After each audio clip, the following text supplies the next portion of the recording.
Hey, what's up? It's Emilio Despirito, and this is the Wealth Architect Podcast. I'm so excited to be here with you each and every single week. My team and I have hand-selected our guests to come on the program to talk about how to build wealth financially, mentally, physically, spiritually, right? There's so much that goes into building a lifestyle full of wealth, and we hope that this content really reaches you, not only in your brain, but in your heart, and that you could do something with this. So thank you so much for tuning in. God bless you, and we're going to have a great show. Hey, a special thank you to our sponsor, Annie Mac Home Mortgage, whose Cash to Keys product is disrupting the industry. Sick and tired of finding the perfect home, not having your offer selected? I got to tell you, it happens all the time.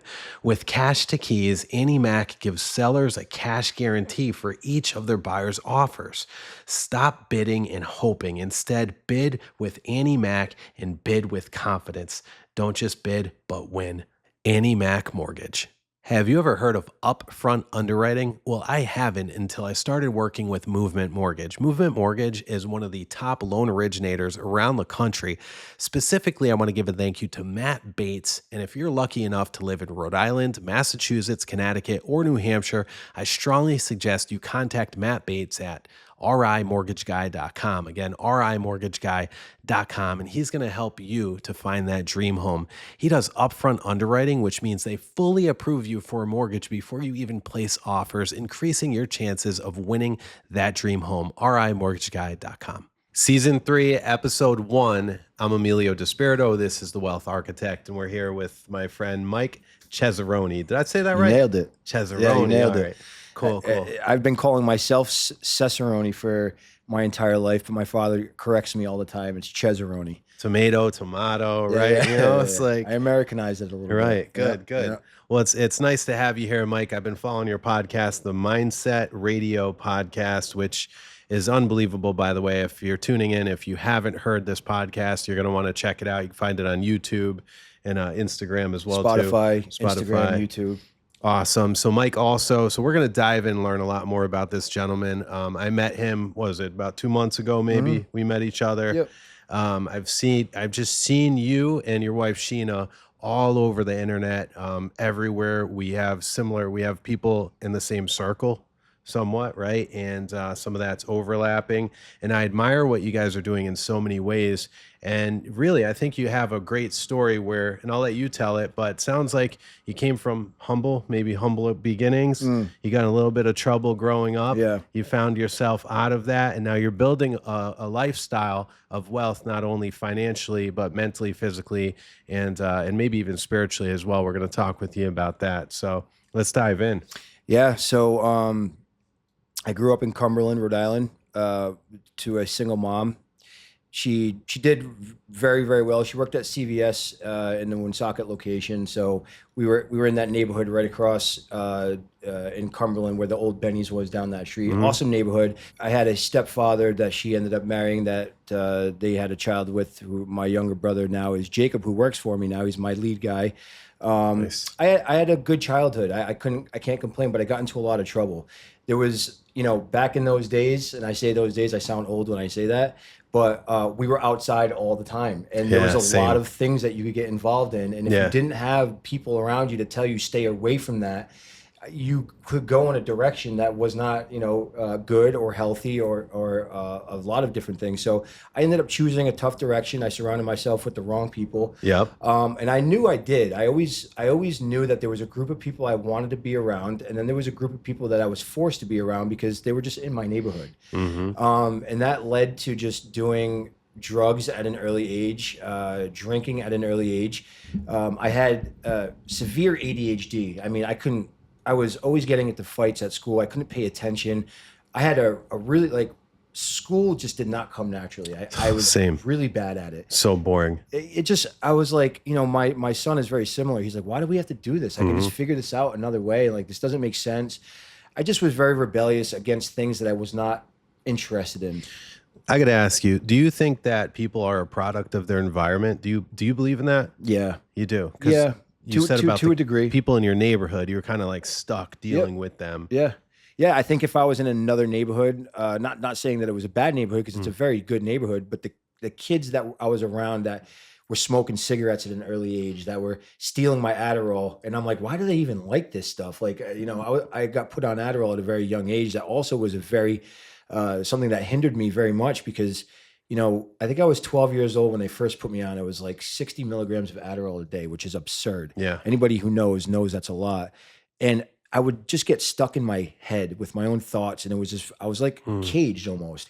It was very, it was very a crazy time in my life. And I hated taking them, but the doctor said, you got to take them. Yeah. And my mother didn't know any better. She was just listening to the doctor's orders.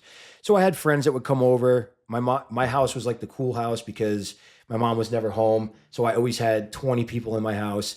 We skipped school a lot, went to my house. I was always in trouble with truancy, always in court, always in rehabs, always in training school, or I was always just in trouble. And it was for very minute things that today, I don't know if it was necessary. To answer your question, I do think that to a degree, your surroundings during your upbringing is so important.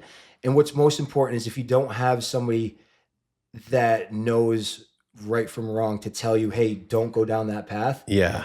That's a huge difference, because I think if I had somebody that was older to say, stay away from that, I might have listened. But subconsciously you knew it because you said it leading into the segment. Like you felt it, you knew it, you felt like kind of like this was maybe the wrong path. Absolutely. But you're going down it too. Like, why do we do that sometimes? Why do we know like, all right, this is not right?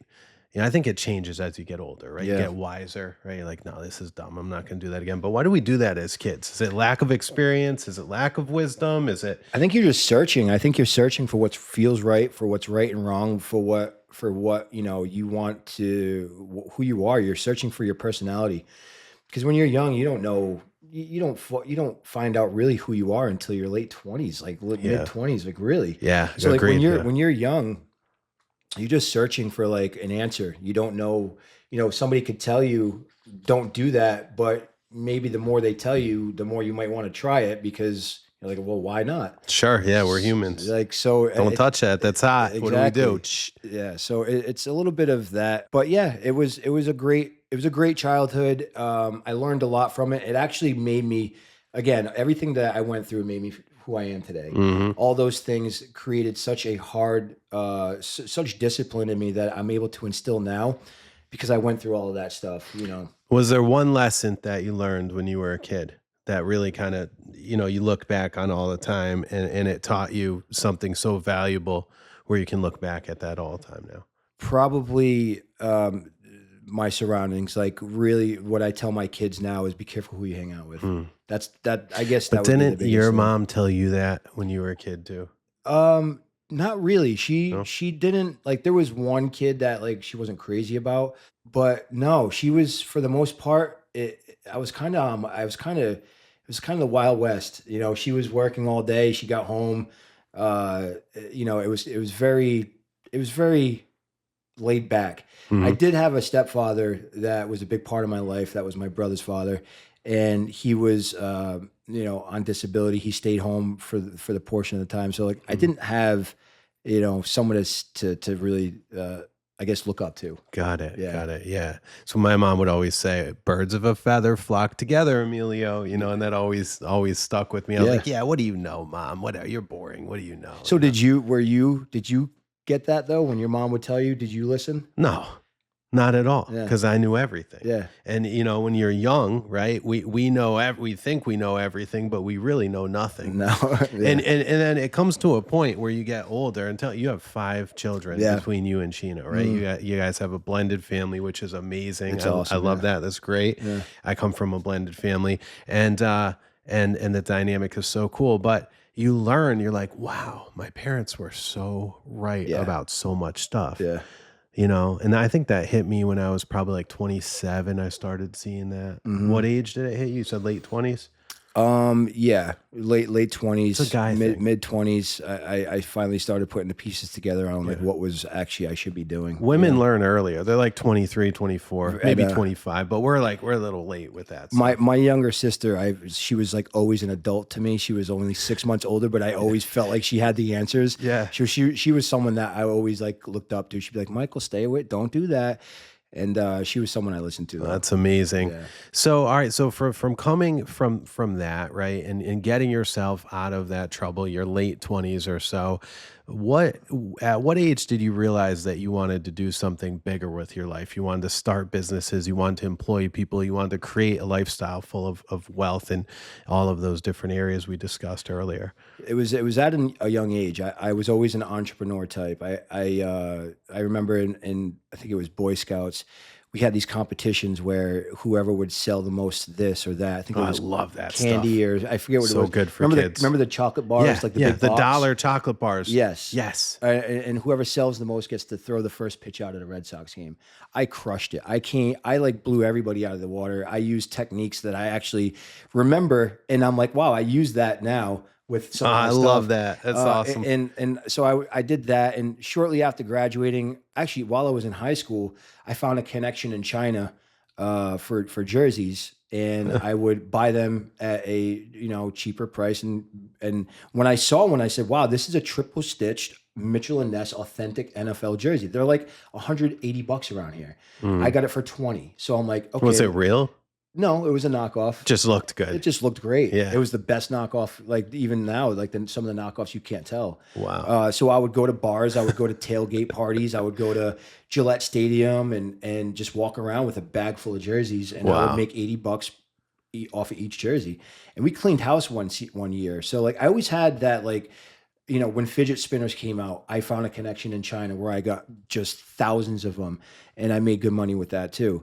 But I always had an issue with alcohol and drugs, which was a huge hindrance in my life.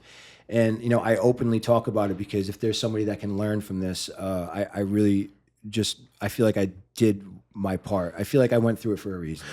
Can I ask you a question about that? Of right? course, All right, anything. So growing up with ADHD, okay, Yeah. I did as well too. So I've got some good questions for you, and hopefully the audience, if they're undiagnosed ADHD, right, and older, maybe this will hit home with them, or maybe they have children going through this. So hopefully this will help as well, right? Did you ever feel like that you were kind of like singled out? You were kind of like alone in any which way, and can you explain that in class? I'm talking about in definitely. school, in class. Definitely. So I have a story. There was should be illegal now, but I had a teacher who would not let me go out for recess. She actually put a box in the front of the classroom with duct tape, and it was, I don't know, maybe 4x4, 5x5, and I had to stay in that box all day with the class. While, mind you, it's right on the side of the teacher, so I'm looking at the class and they're looking at me, and I'm like a pet on the side of the teacher's desk, sitting in this box. And if I left that box, I would get in trouble, or my mother would have to come pick me up, or I'd go to the principal, or I'd have to go sit in another room. And they even made me a pillow to like sleep if I want. It was just the weirdest thing when I look back at it. I always had that. Yes, I think it was because of the medication though. Were you on Adderall? Were you on? Oh, no, I never like took Ritalin or it. I anything? never took it. Yeah. So Adderall makes you very quiet, very sheltered, very like stuck in your head, and like for people with ADHD. And that's what happened. I felt like I was very Stimulants. Yes, I felt like I was very singled out. I felt like I couldn't get along with anybody because I was very misunderstood. And it was very hard for me to make friends because I just wasn't open. I didn't have fun. I was very quiet. I was very like nervous, and like it definitely yes, 100%. It's crazy. So like my son, his teacher in first grade, she put an X for where his chair could go out to. Yeah, and when we similar. had a parent-teacher conference, my ex-wife and I were in that classroom, and we said, "What is that X?" And he's the only kid with it. And I said, "I've never seen that before." And my ex-wife too. That's not right. That needs to be removed immediately. Yep. That's wrong. And what you just explained was exactly that. Yeah, I mean I know that they're better now. Are they? Look what we just went through Was that recently? last year. Oh, it was last year. Last year. Yeah, see that shouldn't happen. They should have private talks. They should pull them aside. They should have private classrooms. I was always in ALP and like the special ed classes. So like I never had science, I never had math, I never had any of that stuff in high school. Was it necessary? No, because some of that stuff I did want to learn. Yeah. And to go back to the awful. question about being singled out, I saw all my friends being taught, history and science, and I'm like, I want to do that stuff, but that wasn't part of my course. So yeah, that was definitely tough, and they knew it too. Like a lot of my friends, they would, there was a word for that, and it's just part. It was part of my childhood. All right, so you're going through that in childhood, and you summed that up in a couple of minutes, but realistically, that was day after day after day, every single school year, okay, for years on end. That does something to somebody. That does something to a child. That kind of breaks. It didn't break your spirit. It gave you a fire. It gave me a fire. Yeah, it did. But that can break some children. Yeah. And that can break some people. But drugs is a common thing when it comes to children with ADHD. They get into it later on. And that's because why? Because they feel singled out. They feel alone. They feel like they need to fit in and they can't because the teacher singled them out. Here's what it is. Our education system is broken. It is not. Our education system was meant for people to punch a time clock in a factory. Yeah. That's what it was, and it's based on all of that. Take this test, do this, do that. There's really no actual learning going on that can benefit you with running a business or balancing a checkbook or knowing how to do taxes or knowing how to buy a home or knowing how to do any of those very useful things No real to life society. skills. Yeah. No real life skills. How about how to operate a trust? Like what? So I broke out of that when I was I think I was a junior. I was a sophomore. I went away for a while. I went to a rehab for 6 months in a training school. We had an issue in school that happened. I think it was a fight, or so, it was. I can't remember, but it was truancy that built up into something else. So I went away, and when I came back, I got off all the medication. I was a totally different person. I ended up gaining like 100 pounds. I remember specifically seeing the kids, like when I came back, they're like, holy crap, what the, like, it was like a 180 of a difference. It just clicked. That year it clicked. I got off the medication. I told my mother, I'm like, I'm never taking that stuff again, which I never have. I hate that stuff. And that was it. That's when my life started. But it shortly got derailed because I was so used to taking something to make myself feel a certain way. So when I got introduced to an opiate or a painkiller from an injury, I was like, oh, this is normal. This is like, that's common. This is how too. I should be feeling. And that went down a dark, dark road for 10 years of my life. Wow. That I just broke free of about 4 years ago, 4 Wow, years ago. congratulations. Yeah. That's huge. Yep. Good for you. You look great. Thank you. You're doing big things. And you started a company, Horizon HVAC. Yeah. And last year you guys pulled in, what is it, $1 million? $3 million. $3 million. Yeah. Wow. So I was just watching one of your reels and it was like, this is how I made $1 million in a year. Because your company pulled in 3. Yeah, the company pulled in 3. I made my first $1 million in 2025. We started the company in 2023. And I didn't know anything about HVAC when I started the business. Really? Yeah. What got you into that? So I had a construction company called CES Construction that we still do. We do a lot of remodel restoration work. I had a friend that approached me, and he was an HVAC guy. He worked at a bank. It was a big corporate bank. He said, I need to get out of here. I want to get back in the field. I know that you're doing CES. It looks like you're very successful with it. Let's try doing an HVAC company.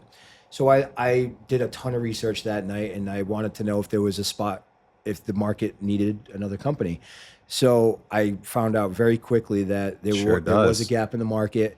We started part-time. I think 3 months, we made $300,000. Wow. And I was like, this is something we got to put everything we got into. It's amazing. And, I taught myself a lot of the techniques that I use to this day for building out that business. The fundamentals of branding and marketing and how important social media content, organic content is, how to generate leads, accounting, bookkeeping, accountability, leadership, all of that stuff. I really just studied and mastered within a couple of years. And I think that's where a lot of the success came from those first couple of years. There was such a good nugget of information in there. You said your whole life led up to basically that moment. So you knew exactly what to do, even though you didn't know anything about HVAC. I feel like I was trained, I was already ready for it. Mike, that is like that right there, I hope clicks with so many people, because if you're tuning in and you're about to get into a venture and you're like, I don't know anything about this field, you do know about sales. You do know about people. Well, maybe if you don't, you should. But as long as you know how to talk with people, if you know how to communication's huge, right? If you know how to sell, and if you're selling something that's not only good for you, but for the person receiving that good or service, you should be successful. Listen, the tools that are provided to us now with technology, the way it is, if you want to do something, you can figure it out. You know, we have multiple ventures that we're getting involved in. I just started an entire course that teaches all of this stuff. That is going to be my next venture that I think is going to be amazing. It's called Power Excel. We get a bunch of just like-minded people like yourself, and we do classes. And it's a membership. You join this community, and it's everything that I just taught, that I just said, the fundamentals of marketing, budgeting, branding. Everything. There is information that is from somebody who has already succeeded in that venture. Wow. So that's something that I'm very excited about that we're working on currently. But my point is that there's so much at our disposal. If you want to do something, it can be done. Surround yourself with the right people. Do what you say you're going to do. Be honest. And listen, all this stuff, I failed a lot. I want to make no mistake about that. I started things and failed tremendously, and I think that was all necessary, and I think that's part of the journey. Yes. The biggest thing is never giving up. Just don't let those failures ever stop you, because there's so many people out there who don't know that they're just 1 month away from their big break. Yeah. And they just stop and they go back to working for somebody else. And it's happened to me so many times. I mean, how many times have we been in a situation where we're like, I don't know if I can do this anymore. And we get a phone call the next day and it's $1 million deal. God will give you what you are willing to receive. And if you're open to receiving it, he'll give it to you. And it happens to us all the time. I love that. Have you ever seen that meme of that guy that was mining for diamonds and he came so close? He literally was like a sliver of land away from like breaking it or ledge breaking into diamonds. And there's a guy under him like coming at it like a lot harder, a little bit further. But it literally shows you exactly what you said. We're so close sometimes and we give up, right? Like perseverance is absolutely everything. It's huge. Let's talk a little bit about, all right, so we talked about Horizon HVAC, fantastic company. Now let's talk a little bit about how I saw you were thinking about adding, or you are adding electricians now. Yes. And plumbers. Yes. Was that it? Yep. That's amazing. We need so many more of those, right? Yeah. Let's talk about that a little bit. So a full mechanical company, similar to a GEM or an Atlantis or a lot of these other bigger companies, which I'm trying to eventually become, they offer a full mechanical company, which is electrical, plumbing, and HVAC. Now, those are all things that are roughed into the house.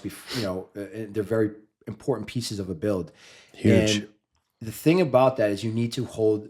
So Horizon needs to hold all of those licenses in order to become a full mechanical company. Yeah. So there's a plumber. I won't mention his name until we ink the deal in, but it is very, very close, that we are going to merge with. And there's also an electrician who are going to merge with and become a full mechanical company and hopefully be a competitor to some of these bigger companies. That's huge. It's this close. We're all in agreement that we want to do it. We have to bring it to legal and make sure that nobody gets screwed. Nobody's in a position to where somebody's getting more than another. This is the tricky part about creating these deals is making sure that everybody is in the same. Partnerships are very tough. Very difficult. They're just, you don't really know how somebody operates until you're like 6 months, a year in. That's right. And then by the time you figure it out, it's kind of too late to go back, and then it's just a whole mess. So we're kind of structuring it a lot different. They're going to operate under their entity. We're going to operate under our entity, but we're going to brand under the Horizon umbrella. Smart. And offer all the mechanical services. Kind of like sub each other out, basically. Yeah. Yep. Yeah. Yep. Exactly. Wow, that's brilliant. Exactly. That's a nice marketing arm. But what's also the most important thing about that is it's going to raise our revenue. So when we do bring it to private equity, we're not only holding $3 or $4 or $5 million in revenue, we're now combining all of our revenue, which will raise our EBITDA. So as long as our books are clean, our SOPs are strong, then the outside equity companies will say, okay, they have strong revenue, they're doing this, their books are clean, they have clean SOPs. What are we going to give them as a multiple? You're playing chess, man. You are definitely playing chess right there. You're talking about bringing it to PE, private equity. And wow, that's awesome. That's what's up. Absolutely. Because ultimately businesses are fun to build, right? but at some point there's got to be an exit strategy to that. So how far out is in your imagination, is that exit strategy? 5 to 7 years. 5 to 7 years. Yeah, I think realistically you're probably more around the 7 year mark. But yeah, I mean, I think one of the biggest mistakes that most companies make is they don't know when to exit. They stay too long. And you know, I know multiple companies that have sold for 15 to 20 million, mechanical companies that were in the game for around 7 to 10 years. So I'm thinking that's the sweet spot. Wow. You know, you can get a bad batch. One of your main guys can get hurt, and one of your main guys can leave you. And if he's carrying the company, or if you have a group of guys that leaves and starts their own thing, anything is possible in business. So if you got a good thing going, and you got strong revenue, strong books, everything is, and you're getting offers for 15, take it. Yeah. You know, I mean, that's just me, but like, you know, for me, this is why I love doing this. I love creating something and handing it off, selling it, and taking that profit, taking that money or revenue, and going on to my next venture. That's exciting. Yeah. And you've got a mind for that, because you walked into our location over here and you were like, hey, you know what you could do over here? You could do this, that, whatever else. And I love that. I love being around people like that bring that kind of energy, and you do. That's fantastic. I had a question I was going to ask you, Mike. We were on a roll there, bro. Like we covered so much good ground there. Yeah. Oh, you know what? Have you heard that 70% of businesses owned by baby boomers are expected to not be sold? So basically 70% of the baby boomer businesses that are out there, that are doing well, that are thriving, that have been thriving for decades, are just going to go when they retire. I can see that happening. Massive opportunity. Yeah, of course. And we had conversations with a partner I have in California about reaching out to some companies. There's a lot of companies that don't even know what SOPs are, that don't even do marketing. There's so many companies out there that don't know what they have. They don't know marketing. They don't know SOPs. They don't know how to grow. Standard operating procedures. Right. Just not everyone knows the acronyms. Okay. So standard operation procedure is basically your marketing, your branding, your scheduling, your everything all in one. All the administrative functions, everything. How the company revenue. runs. It's your heartbeat. The playbook. It's the heartbeat of your company. That's right. A lot of companies, plumbers, electricians that have been around for 20, 30 years, they're operating with a yellow book, like just Absolutely. a notebook. Yeah. But with what they have already built, if they just had a little push, they'd be huge. So that's another thing that I have been exploring into is trying to buy up some of these smaller companies. Beautiful. And adding, their revenue, their employees, their vehicles, and their knowledge and a customer base to Horizon. It's huge. I love it. As you're talking about the baby boomers, right? And they're fantastic, by the way. Great people, right? They lived in a different time. Right. And they lived in a time where it was all about the handshake and about like that simple face to face. I'm going to do what I say. Yeah. And I'm going to say what I do. Right. Type of thing. And I'm thinking of like, what are those carbon copies? I picture getting like a bill from then, a carbon copy. 100%. Send it in the mail, But now things are a lot different. But I also do believe, and I want to segue into this, like how important is that handshake? How important is doing what you say you're going to do? It's everything. It's literally the number one thing that I teach the people in my community is keep your word. Do what you say you're going to do. I don't care if you have to lose money on a deal. Yeah. If you say that you're going to give them a price for a swap out for $24,000 and you go over budget, do not go back to that customer with your hand out. You're going to take the hit, you're going to lose money, and move on to the next one. Learn from your loss, learn from your experience, and move on. A bad review or a bad word can cripple a company. You want to have that reputation of, I know I can call Mike, he's going to get it done, he's going to put the right people on it, I don't have to worry about getting screwed, and it's going to get done the right way. That's everything to me. My word is everything. And it wasn't always like that. I was not a good person at one point. When I was in my addiction, I was involved in a lot of nefarious things. I was in gangs. I was in organized crime. I would sell drugs. There was a lot of things that I'm not proud of. But all of those things, man, made me who I am right now. That's right. And it's molded this person that I am that has no tolerance for any of that stuff anymore. it's just it taught me so much that I'm grateful for it, to be honest. Yeah, absolutely. Iron sharpens iron. And it's one of those things like when you go through all those trials and tribulations, and when you see that side of things and can come out of it. And of course, for a while, you probably feel guilty. You Oh yeah, feel shameful. definitely. Same. I still deal with Same. that, man. Every day I deal with that. There's some type of something where I'm like, man, I Sure. can't believe I did You that. got to give it to God. You got to give it to Jesus. You know right? what? Everybody tells me that, Emilio. Everybody I confide that in, and some of the meetings that I go to, they're like, you got to give it to God, because that stuff can eat you up. It can, absolutely. But look at all the good that you're doing now.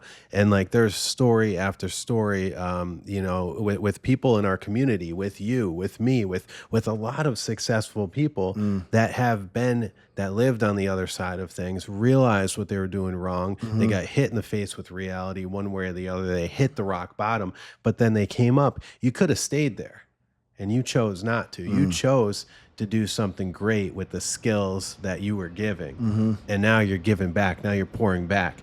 And one of the ways that you're doing this is with the content that you're putting out there. Yeah. Like 2 months ago, I was like, yo, this guy is everywhere. Who is this guy? And then we connected. I think either you reached out to me or I reached out to you, whatever happened. But you know what it was? It was, I messaged you. I saw something that you commented on a post that was negative, and you actually had that person's back, and I respected that. Oh yeah, And I said, wow, this is a good guy. That poor dude was getting pummeled, and it's Yeah. like, come on, like, you know what? Like, don't hate on someone. Don't kick someone when they're down. Yeah. Like, awful. But yeah, isn't that amazing? Like, so and I hope somebody would do that for me if it happened. You put out what You know? what you're going to receive, and I Right. believe that they will. You're the type of person that if I saw that, I would do the same thing, and that's something that you have to earn. I think you've earned that. It's from what I've heard about you. I think you definitely have earned that. Thank you, Mike. I appreciate that. And it's you give more than you expect to get. And again, going back to your social media content that you're putting out there, I mean, it's unbelievable. You and Sheena, right? Your wife, you guys broke the algorithm Yeah. on YouTube. Like, you've got some videos with like 20, 30,000 hits. You got how many followers on TikTok, Instagram? Can we talk about that? Yeah. And then I want to talk about how you built that. Yeah, so going back to when I was young, I always used to love to write rhymes, raps, lyrics, Really? songs written. I was obsessed. I would just write and write and write and write. I have a very creative mind. So that transitioned over to You're a poet. the creative side of like content. I love putting things together and then seeing the final product. Yeah. So we first started getting into it with fitness, and we noticed that nobody was really like, it was kind of Too saturated. yeah, it was just way too. It's good word. It was way too saturated. There was a good time for it. I think it was during COVID when everybody was like bundled up and they needed that, right? And I think the market gives you what you need. But we quickly like, well, let's switch things up, and we did a skit where we were out on the river on Reservoir Ave in Cumberland. We were walking on the trails. It was beautiful, and we did some stupid skit, and it did very well. And we were like, huh, let's keep doing just funny stuff, and then maybe we'll grow this to where everybody can notice. We can start branding our personal stuff, branding our businesses. Maybe we can start earning brand deals from other companies. And I saw what the internet, where it was going, where the shift was going. So I wanted to be a part of it. And we created the podcast. It's something I've always wanted to do. I just wanted to make sure it was the right time, and it was the perfect time for us to start it. It quickly grew to, I think we have 10,000 subscribers. We were getting, one video we had 20,000 views. On YouTube. That's hard to do, by the way. Hard to do. We could do 20, 30 million views on Instagram easy. We have videos that go super viral on Instagram and on TikTok, but YouTube is a different You got to story. hold that attention on YouTube. Yeah, you do. When I get into things, I study the competition.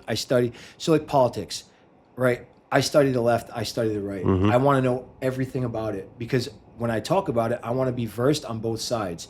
It's the same thing with content. I want to know what everybody's doing, how they're going viral, why they're going viral. If there's a hook, if there's a call to action, what's making it go viral, and how can we mimic it? So we'll take content, we'll see an idea, and we will put our spin on it, because there's already a virality aspect to it. We'll brand it, make it ours, and put it out. Wow. And that's I've got so many questions for you. Yeah, shoot, man. That's what we've done, I'll and, ask and you it after. and it's working. It's like you said, Kyle said the same thing. He was like, dude, I didn't know who you were, and all of a sudden you were everywhere. Yeah. Like, where did this kid come from? And it was just the relentless grind on social media. It was really had a lot to do with that, and just a lot of the other things that we're doing. Do you currently own an abundance of multifamily properties? Are you tired of working with property management companies that just continue to drop the ball and disappoint you? Why don't you start your own franchise? Go ahead and contact our friends at Nexus Property Management to see how their proprietary information and systems and marketing can work for you. The success that they have had all over the country is unbelievable. Check them out, Nexus Property Management, and go ahead and let them know you heard it here on The Wealth Architect. So what's the goal with all the channels, with all the communications, with Mindset Radio Podcast? Definitely brand deals. We want to build something up and be profitable from it. I believe that the way that this generation is going, that there's so many opportunities to make revenue online, and we're trying to hone in on that. So I think that's the ultimate deal. We have some deals in the works with some big brand companies, but we're still very new to this. So our subscriber count isn't high, but our views are high. So we're trying to get to 100,000 on each platform before we really start inking some deals with some of these brands that are reaching out. They want to see a little bit more consistency. They want to see higher subscribers, followers. But the goal is to honestly meet people like you.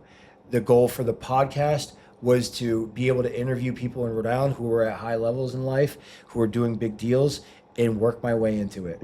That was the whole thing. So reaching out to Kyle, reaching out to Walter, reaching out to you, all that was calculated. All that was very, very, very intended because I wanted to work my way into your network, work my way into your deals, and show you that I'm capable of becoming an asset. So that was the whole point of the Mindset Radio podcast, the point of the reels that we're doing.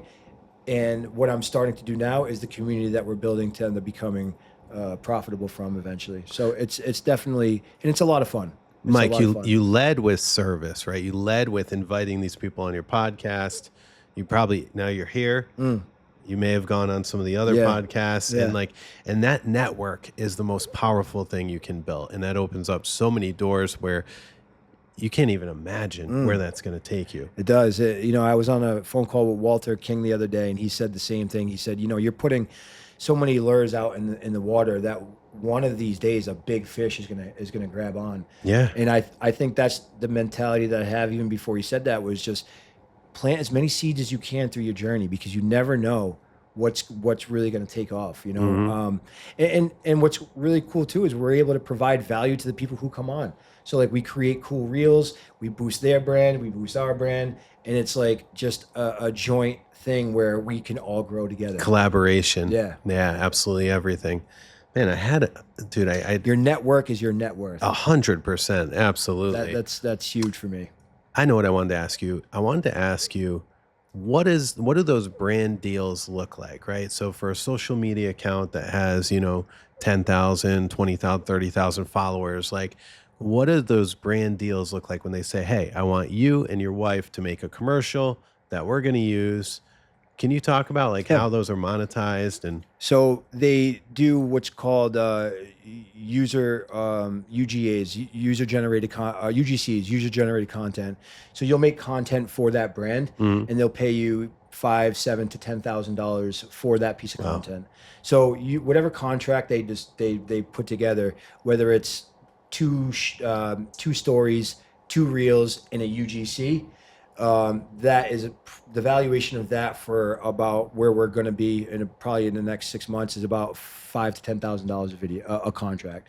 So per video. So, we're working, what's that brand that we're working with? Blue Chew. They're going to offer a certain amount of money to make a user generated piece of content that they can use on their page, and then also use our audience for the same thing. It's just like how television did it back in, or still do it. You have a certain amount of people that are watching you. We're doing, what are we doing? 30, 40 million views a month? 40 million a month. 40 million views a month? Yeah. Wow. And on my page, I'm doing 5 to 10 million. So, and then on the other one, so altogether between TikTok, Instagram, we're doing probably around 50 to 60 million a month. That's insane. So big brands will see that and say, okay, well, Ingalls and Volkers, can we put our logo on and at the end do a quick ad read? On the end of one of your pieces of content, say, hey, call Ingalls and Volkers if you need anything. That's where the money comes from. Wow. Yeah. Is there royalties involved with that too? Or? Definitely. So it's amazing. A lot of these smaller companies that just start out, I have a friend who started with Blue Chew and now owns a piece of Blue Chew because he was able to get them to a certain revenue share, a base. And that was in the contract that if his content was able to get them up to a certain amount of revenue, he would gain an equity percentage. Wow. Some stocks. Yes. That's huge. Yeah. Which is just all financially structured business deals. It's how creative can you get? I believe that no deal is impossible. You just have to figure it out. So if you get a smaller company that you can work with your brand and you guys align, then start throwing some stuff together and make it work. Mike, you've got a ton of wisdom. You've been very successful so far. I know that your success has probably just started, right? Like so, you're going to hit this, I don't know what that's called. If you're looking at a chart, right, it's just going to skyrocket, right? Like it's going to get exponentially bigger with what you're doing. What would you tell somebody who is either just starting out a new venture or they're just starting out fresh out of college, or maybe they lost their job and they're feeling hopeless? Like, what advice would you give somebody who wants to start a business? I said it earlier. It's really just don't give up. Figure out what it is that you want to do and accept failure. Failure is a huge part of starting business. Don't be scared of failure. Welcome it. I think that is probably the biggest piece of advice that I would give is learn from those pieces of failure and just don't stop giving up. Consistency is my favorite word ever. And if you put enough consistency into something with a generated plan, with a system and good people around you, you keep your word, everything will fall together. Surrounding yourself with good people, a good network. The most important thing is just do not give up. Because there's so many people that I continue to see to this day that were so close to just making it, but they were discouraged by something that was a roadblock that you need to get through those roadblocks because there is light on the other end. Very good. Consistency is trust, right? And I read that in a book somewhere. I don't remember if that was Think and Grow Rich or what book that was. But another great book. You can literally, people that are looking out at you are going to trust that you're either going to continue to do something good or mediocre or bad. Whatever it is that you're doing, they're going to trust that you're going to continue doing that by your consistency in that action. It's also routine in fitness too. I would say that's a huge part of my life and a huge part of the advice that I would give to other people watching is give yourself some type of routine. Set a schedule for yourself every day to do some of the same things every day. We go to the gym every day. It's not at a certain time. 10 p.m. This guy's texting me is usually it's at night. Last night we only got 4 hours of sleep, maybe 3 hours. That's probably my biggest thing I need to work on this year is getting sleep. It's so hard to do. I get creative. My mind is the most creative at night. Yes. So I don't want to let that go. So I got all these ideas and I'm writing and I'm creating and I'm editing and I'm like, and she's like, we got to go to bed. We have a meeting at 6 o'clock and it's 2 o'clock and we're like, yeah. So that's one of the biggest problems. But fitness, mindset, health, put yourself on a good diet, eat the right things. And if you feel better, you will perform better. And then you start looking better, and then you will start performing better. It's all coincide. It's all mindset. It's all health, wellness. It all goes together. So there was a point where you were a bit overweight, right? Yeah, 300 pounds. Wow, that's more than a bit overweight. I was fat. Wow. All right. And now you got great muscle. You're toned. You look great, right? When you were going through that, when you were fat, right? It's those little things. You put pants on and you got your gut hanging over and you were already walking out of the house feeling crap, right? Oh, you just nailed it. Because I've been there. I'm working on getting rid of my gut. Right? The thing that people always, I always used to go like this. The vest? No, your shirt. When you're wearing a shirt that's, and your fat's up against it, and you want to, that thing that I always used to do. It's a self-conscious thing. Oh yeah, Because you yeah, think yeah, that your stomach's showing. yeah. But that, like, stuff like that, you don't know. That can, like, throw your whole meeting off. That can throw your whole performance off. If we're in this podcast right now and I'm worried about, like, man, I'm worried about my stomach popping out. Like, Yeah. that can throw the whole thing off. Yeah. So if you're prepared and you eliminate all of those things as possible. And yeah, man, it's, she met me when I was 300 pounds. I can't even believe she, That's she got love. to witness the whole transform. Wow. Yeah, it was pretty.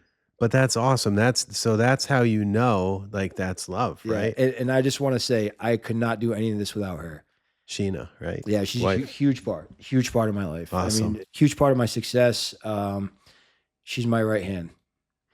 Let's talk about that. Let's talk about, like, how important having the right one is. It's a game changer. Game changer. When you have somebody that says thank you every night before you go to bed, and appreciates what you do, and is actually, like, your part of your team, like, wants to see you win, supports everything that you do. It's like a life changer. I dated other girls that were just the complete opposite, and you try to make that relationship work. I don't know why. It's just, I think it's part of, like, just learning. You like a challenge? I guess so. I guess so. This was so natural. Like, I never got married before. I'm 39 years old. When I met her, like, I knew, like, this is the girl that I want to marry for sure.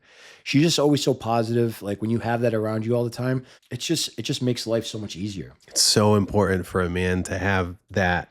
Yeah. To have a supportive woman, somebody that respects them, that acknowledges them. And because we're out at war every day, not that women aren't with stuff, because women own businesses, but, as a man, right? Like, I feel like that's biological, right? Like, we're out at war every single day, whether it's business, whether it's work, whether it's sports, whether it's whatever the guy is in, whether he's going through tough times, drug addiction, whatever it is, right? To have somebody there loving and supportive and respectful is a game changer. Yeah, man.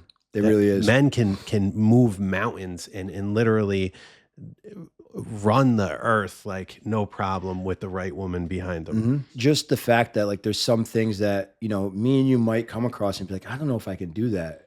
But when you have someone that knows you and knows what you're capable of, and is like, no, you can. Yeah. Like, there's a couple of people have talked to me recently about, you should get into politics. You'd be a great politician. And I'm like, I don't know.